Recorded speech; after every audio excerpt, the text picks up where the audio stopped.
I am Shepard, and this work is the results of some conclusions I have reached through this semester's study on shamanism with my mentor, Dr. Mary McDonald.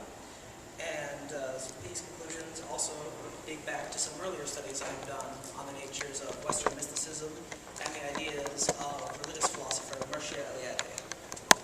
The conquest of the Americas has been viewed under a multitude of philosophical lenses. Initially, it was perceived as the triumph of civilization over barbarity, the Christianization of a savage and ungodly people. Later, it was viewed under a Darwinian lens as the more highly evolved and ripe people took their place over a weaker and less evolved few.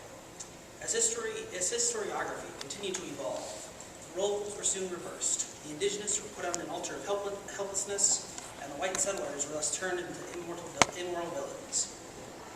The Marxist approach, in studying only the material composition of the settlers and the indigenous people, rightfully points out the injustices of the colonial system, but neglects the spiritual differences between the two people.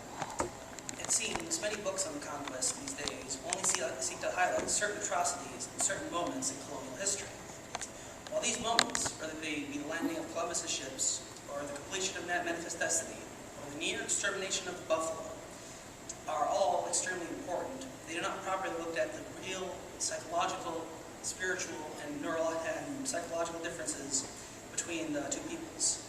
Using the tools laid down before us by scholars in a variety of fields, such as the perennial philosophers, namely LeMoyne and the neuroscientist Michael Winkelmann, and the historian and anthropologist Michael Tassi, one will be able to understand more concretely the differences between the European mindset and the indigenous mindset. Before I begin presenting the core of my paper, I have to issue several disclaimers. The first is that this paper will, of course, be utilizing historical data and describing something that happened in the past. However, I would not like this paper to be viewed as strictly a historical paper, adding to the presentation of a lengthy collection of papers written by a self-conscious and guilt-ridden white college student describing in excruciating detail the atrocities inflicted upon the Native Americans by the settlers. A conception of the self shall be explored, but even though this, of course, has been challenged in the era of postmodernity. However, this paper is also not a psychology paper. The last disclaimer is that this paper shall be relying on comparative evaluations in an excessive amount of detail. Once again, however, this paper is not a paper on comparative religion in the most basic sense. The topic of neuroscience shall also be looked at to help understand the notion of universal mysticism. The neuroscientist whom shall be studied the most is a man named Michael Winkelmann, who is someone with a background in both anthropology and neuroscience, and specializes in shamanism. In order to understand indigenous psychology and spirituality, one must have an understanding of shamanism. The term shaman was essentially coined by the philosopher Mircea Eliade in his groundbreaking work, Shamanism, a study into archaic techniques of ecstasy. Without delving too deeply into the subject here, the shaman essentially serves as the combination of a spiritual leader, psychologist, and doctor. The shaman can only attain this title after a long and prestigious inward spiritual journey. The archetypes differ depending on the culture in which the shaman is reared, but the shaman is always one who completes the journey through the underworld, through the spiritual heavens, where he or she can obtain contact with the spirits of the dead and with supernatural entities.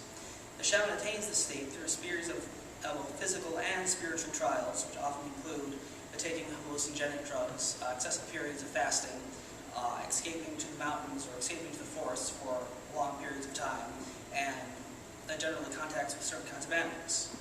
In South America, the region predominantly in question, the shaman has exceptional abilities in surviving in the wilderness and has a special connection with the animal of the jaguar.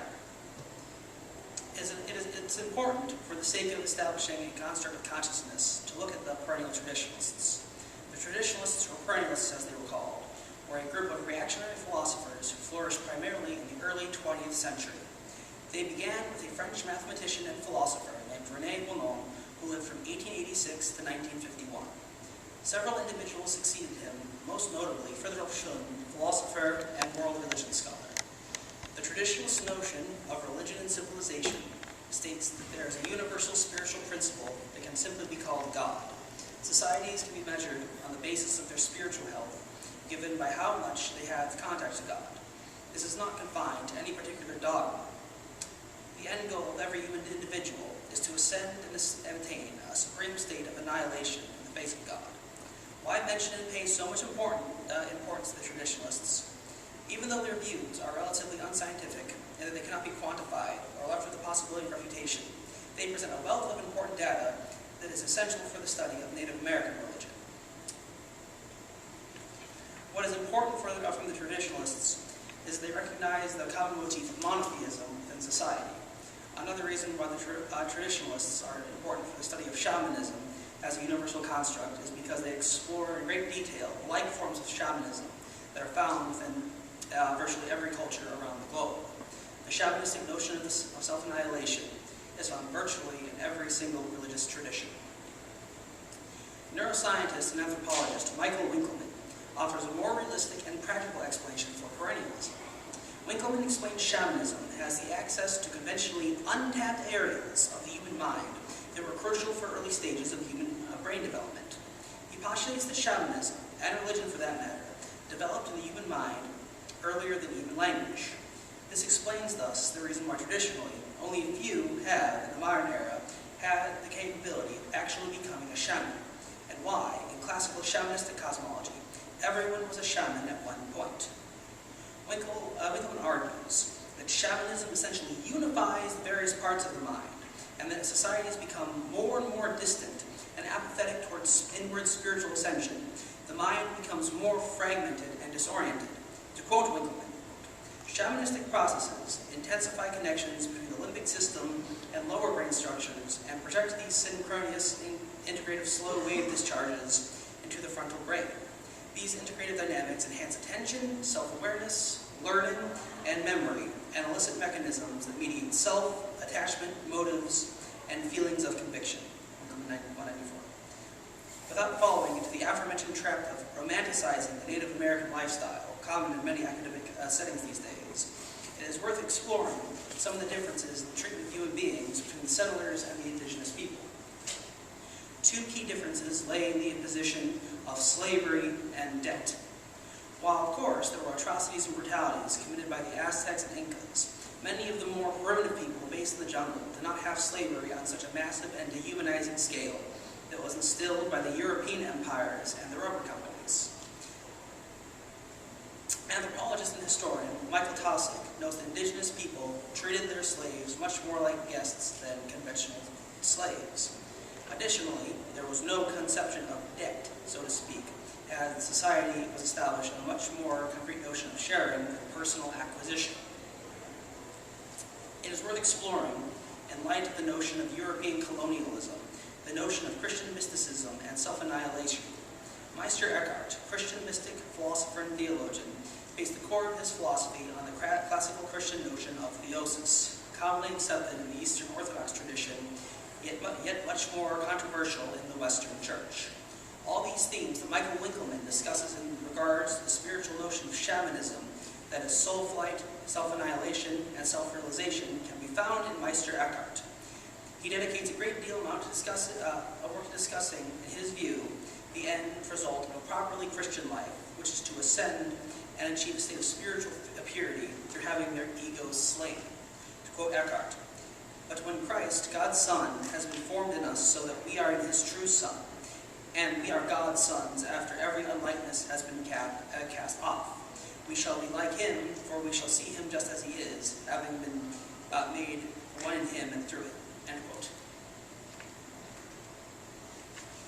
So thus, in Eckhart's cultural state, he is expressing the unification of his consciousness, a third-person view of the self, and the surrender of the will, which is essential for the shaman in South America. His view was expressed clearly in that of his interpretation of the Son of God. The Son of God, described by Meister Eckhart, seems essentially the same thing as the shaman, for both of them attain that state of spiritual reality. They have a unified consciousness. To quote Dr. Winkelmann again, quote, "Shaman soul flight provides a third-person perspective on oneself. This system, predating language, proves a medium for an externalized self-representation, creating new forms of self-awareness that permit transcendence of ordinary awareness and identity.